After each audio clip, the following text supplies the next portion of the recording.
It was the most prosperous decade the world had ever seen. Jazz filled the streets. Champagne flowed freely. Stock prices climbed higher every single week. Ordinary men, factory workers, teachers, barbers were becoming millionaires on paper. America had convinced itself that the good times would never end. They were wrong. On a single October morning in 1929, the dream died. Not slowly, not gently, but violently, catastrophically, like a skyscraper collapsing into dust.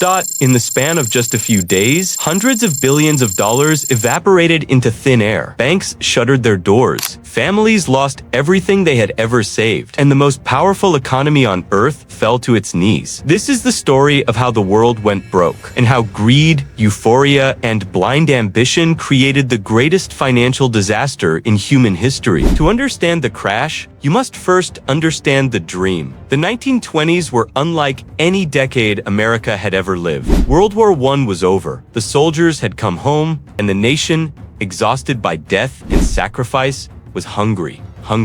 For money, for pleasure, for everything modernity promised. New technologies were transforming daily life at a breathtaking pace. Automobiles rolled off Henry Ford's assembly lines by the millions. Electric lights replaced gas lamps. Radios brought music and news into living rooms across the country. America was drunk on progress, and at the center of it all, the stock market. For the first time in history, ordinary Americans could buy shares in companies. Brokers set up offices on every corner. Newspapers printed stock tips like sports scores. A shoeshine boy on Wall Street reportedly gave stock advice to a passing banker. Between 1920 and 1929, the Dow Jones Industrial Average rose by nearly 500%. Men who had never owned anything valuable were suddenly worth more than small towns. The logic was simple, seductive, and utterly dangerous. Stocks only go up. And if you borrowed money to buy more stocks, you could become rich even faster. This practice, buying on margin, would become the loaded weapon that destroyed a generation.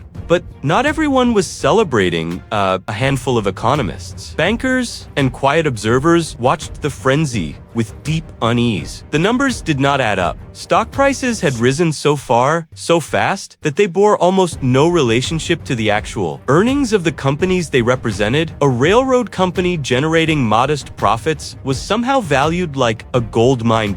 In 1928, the Federal Reserve began raising interest rates, a warning shot, but Wall Street ignored it entirely. In Florida, a real estate bubble had already burst spectacularly. In 1926, tens of thousands of investors wiped out overnight. Nobody on Wall Street noticed. Agricultural America was suffering too. Farmers, battered by falling crop prices, were drowning in debt. Rural banks were quietly failing across the Midwest. The economy, underneath its glittering surface, was riddled with cracks, and in September 1929, stock prices began to wobble. October 24th, 1929. A Thursday morning, Black Thursday. When the New York Stock Exchange opened, something felt wrong. Sell orders flooded in, prices dipped, then dipped again, and then panic. Within hours, the market was in freefall. Traders on the floor screamed and shoved as fortunes dissolved in minutes. The ticker tape machine fell so far behind that investors could not see how much they were losing in real time. By midday, nearly 13 million shares had been traded, a record that shattered all previous highs. A group of the most powerful bankers in America, led by Thomas Lamont of J.P. Morgan, pooled their resources and began buying stocks aggressively. It worked briefly. Then came Black Tuesday. October 29th, 1929, 16 million shares were traded in a screaming, chaotic frenzy.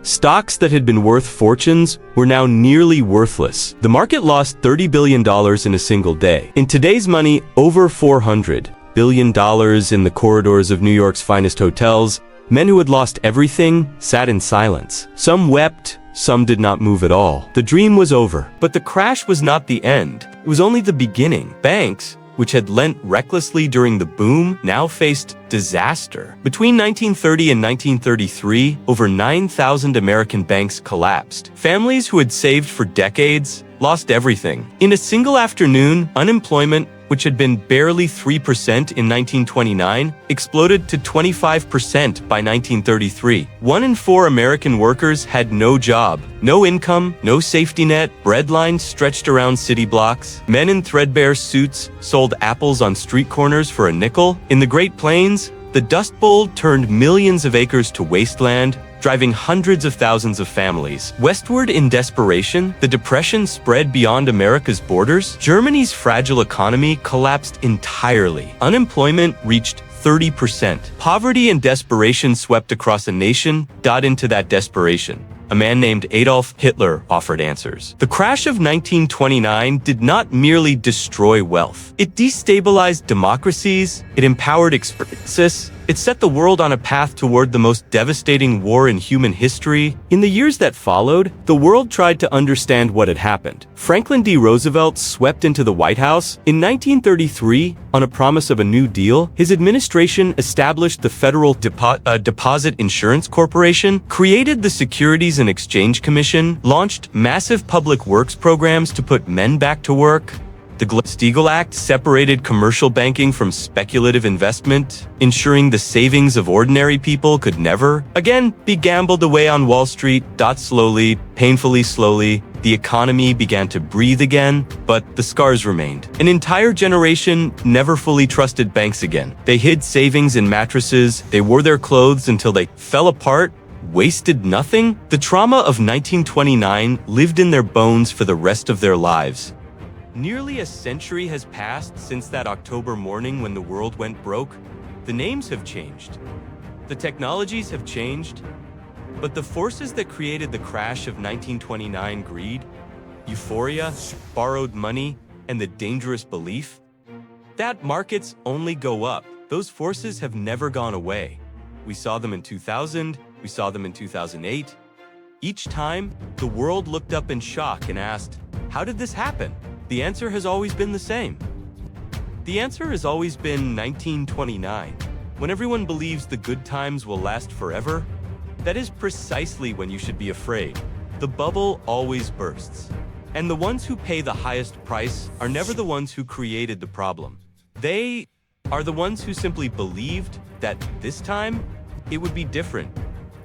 Please subscribe my channel for more Finacnal history videos. Subscribe.